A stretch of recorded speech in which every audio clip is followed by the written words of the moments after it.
feeling overwhelmed. I think that's like half the population, right?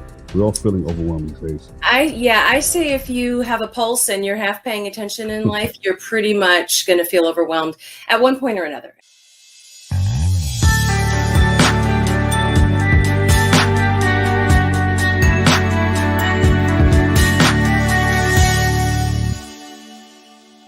All right, you're watching the Power Hour. I'm your host, Larry Jones, and today we'll be discussing feeling overwhelmed.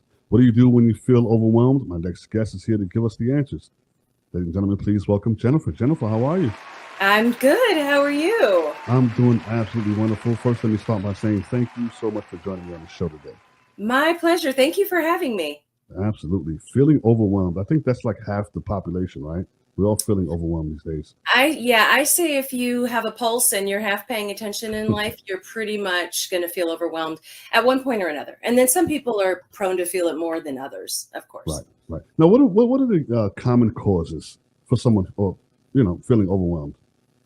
Well, the root cause is based on actually beliefs that we have about ourselves. Mm-hmm. So other words that people use for overwhelm are like stressed, anxious, worried, and it all goes back to fear, basically. So when we're overwhelmed, we're basically afraid of not being able to do, get, be, achieve, accomplish whatever it is that we are aimed at accomplishing.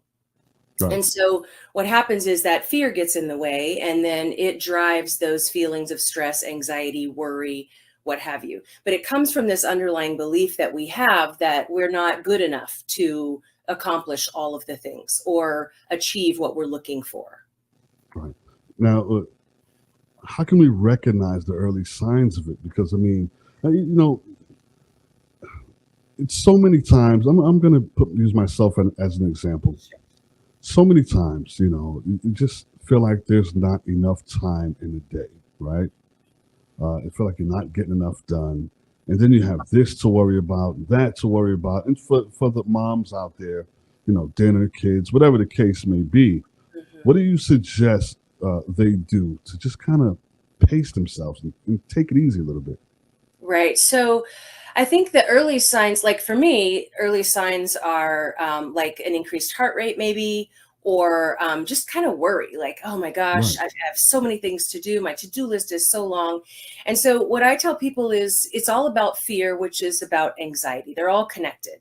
And so the antidote for anxiety is actually control. Now, this doesn't mean you have to be a control freak or control everyone around you. It just means take some control of your own domain, control what you can in that moment. And what that looks like, at least when I do it, when I coach people on doing it, when I talk to patients about doing it, is get a good understanding of everything that's on your plate. What is it that you're trying to accomplish? What are all the things you need to do in a given day or a given hour? And make a list, write those down. Because if you put it on paper, then your brain doesn't have to hold on to it and remember all the things. That alone takes anxiety down, just writing it down. Then you look at that and you figure out like, okay, what are the things that I have some control over? Okay, let's say I pick those things out of my list, mark the other ones off. That's not in my hands. And then within those, you prioritize. So if you're making dinner that night, okay, well, I need to defrost something and I need to put it in the crock pot this time. Use your technology, set a reminder in your phone. Use these resources to help you not feel so overwhelmed. The number of reminders in my phone on a given day is about 12. So it just using the technology to keep you on top of these things helps you not have to hold all of it in your head. And then the other thing is once you figure out what you have some control over, you can also delegate within that or ask for some help. So asking other people to take care of this little thing or that. If you have kids who are old enough, you can incorporate them. I believe in kids having chores.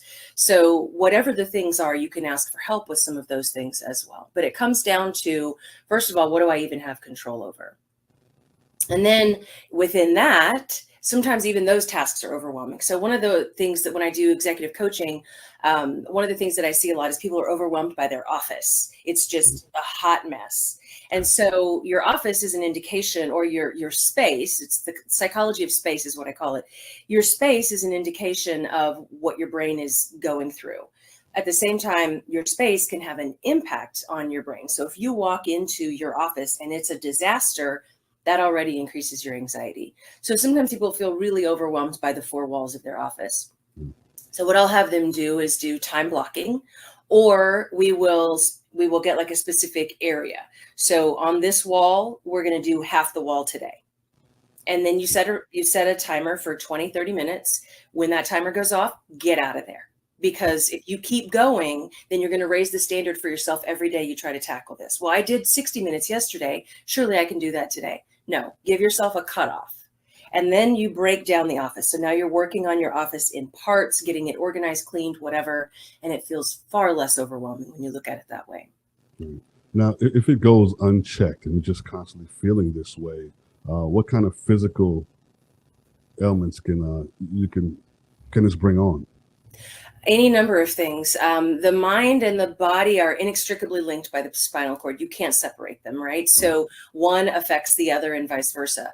So the first thing we generally see is anxiety. And physically that might manifest as an increased heart rate. It could be sweaty palms. It could be shortness of breath. It can evolve or devolve, I guess, into a panic attack. With really intense symptoms. Sometimes people feel like paresthesia, which is like numbness or tingling in their extremities when their anxiety gets really high. A lot of people, when they are anxious or feel overwhelmed, they cry. They just feel depressed or sad or hopeless, or they don't know where to start. It's paralysis by analysis. So they're over analyzing all of the things and they just get paralyzed and don't feel like they can do anything. So they just give up. That's why we break it down into these small components. Yeah.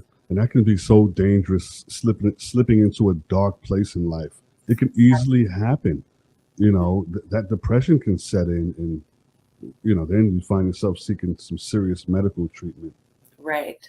Right. It's definitely better to stay on top of it, get some structure, create some schedule, some regimentation. The other thing that's related to control for managing anxiety is predictability. So if we have a predictable plan, like whether that's the to-do list or the schedule, or, if you're an entrepreneur, maybe you work your business from 9 to 11. And then you do some self-care, and then you do lunch, and then you work it from 1 to 3, and then it's time to pick up the kids. Whatever that looks like, you just create that schedule, and having that structure and that predictability alone helps with anxiety. Right. Let's talk about balance, work balance. I mean, you spoke on that a little bit, but it's very important to balance work, family. Some people don't know the cutoff time. For me, for instance, sometimes I get, stuff in my email and I'm reading it 9, 10 o'clock at night and responding to it when it can actually wait until the next day. So there's that balance we need to address and kind of take control of. Right. And I think, I have kind of a different take on balance. I think that balance is ideal, right? We want to have a work-life balance. We don't want to be too heavy in one or the other. If we're too heavy in work, that neglects family. If we're too heavy in family or spending time with other people, then we don't get our bills paid. So yes, balance as a general rule is important. I think, though, there are seasons, especially for entrepreneurs, there are seasons where you're going to have a big upfront investment. And so you may not have as much balance in that time of your life. You may be more heavily focused on work. Where we come into problems is if it's persistent and it lasts for months or years or whatever, and we get imbalanced. And that causes a whole host of mental health issues, causes relationship problems if you're taking time away from a partner or family or what have you. So I think that creating that balance is really about putting some parameters in place. So I see this a lot with realtors, actually, who I coach. What happens is they don't want to miss a sale. This is their livelihood. This is their income. And it's not like they're punching a clock from 9 to 5. So when somebody comes across their email or their text or their whatever, they feel compelled to respond. Or if somebody wants to see a house at, 8 a.m. on a Sunday morning, they feel like they got to do it. And maybe that's their schedule, but you have to have limits. You have to have cutoff times. Otherwise, what happens is you burn out and then you're overwhelmed. What I see is a lot of people starting to self-medicate with drugs or alcohol to help them sort of decompress and try to get some sleep, which actually works against you in sleep, but that's probably a separate discussion. So there is importance to having those cutoffs, whatever that looks like for you. If that means that you work Monday through Friday, 9 to 5, and your weekends are yours, that's fine. If you're in realty, a lot of people, for example, want to see homes on weekends. Okay, then build your weekend in, but take a couple days off somewhere else and do your self-care, spend time with your family, do your appointments, what have you. Right. Now, what does self-care look like for you? You know, just put yourself in that situation. What would you do as far as self-care? Okay, so it depends. I mean, I might go get my nails done, something as simple as that. I might just binge watch some Netflix just to kind of escape, get out of my head, you know, after my responsibilities are done, the kids are asleep, whatever. It can be getting a massage. It can be reading. It can be doing a Bible study. It can be a prayer routine that you have, exercise. It can be spending time with friends who aren't drama though, like Right. friends who are going to, you know, help you chill out or chill out with you or whatever. So it's individually defined. People have all different ways of defining that. Yoga, you know, going on a retreat, going on vacation is a really nice example of self-care. So it just depends on the person. Just want to decompress, right? Yeah. Yeah, just decompress. Now, I want to talk about you for a minute and get your backstory for people who may not be familiar with you. Let them know who you are and what it is you do. Okay. Well, my name is Jennifer Bellingrot, and I'm a psychologist of over 20 years. And initially, I started out in the military as a psychologist and then discharged from the Army and opened a private practice. And I've been doing that ever since. So I'm in the Phoenix West Valley, but I practice in most states of the United States through a reciprocal arrangement. So I do individual therapy. I work primarily with couples. I just wrote a book on marriage. And then I also work with personality disorders. So that's kind of my specialty is personality disorders. If you go to my TikTok, you're going to see a lot of information about personality disorders, learning to control your reactivity, things like that. Right. Yeah, you know what? I definitely want to have you back on. I want to talk about marriage. Oh, yes. You know? I got lots to say about that. Yeah, we definitely want to have you back on and talk about that. But we are running out of time. So I want to thank you so much for joining me on the show today. Oh, my pleasure. Yeah, and how can they reach you if they want to reach you? I'm on most of the socials. Probably the most active where I'm putting most of my energy right now is going to be TikTok. So on TikTok, it's Shrink Think with Dr. Jen. And I'm posting on that pretty much daily. I'm also on Instagram as The Psych with a Mic. I have a podcast called The Psych with a Mic. And then I'm on Facebook under my name, Jennifer Bellingrot. There you go. Thank you so much for joining me. You're watching the Power Hour right here on Soul TV. Thank you. And don't forget, the Power Hour is sponsored by Kaya. You're watching Soul TV. All right, you're watching the Power Hour. I'm your host, DJ Larry. Power Hour. And Myself. Mr. Fine Elliott. And then you start to. I found out about my husband's infidelity. Ryan, how are you? I'm doing well. Thanks for having me on there, DJ Larry.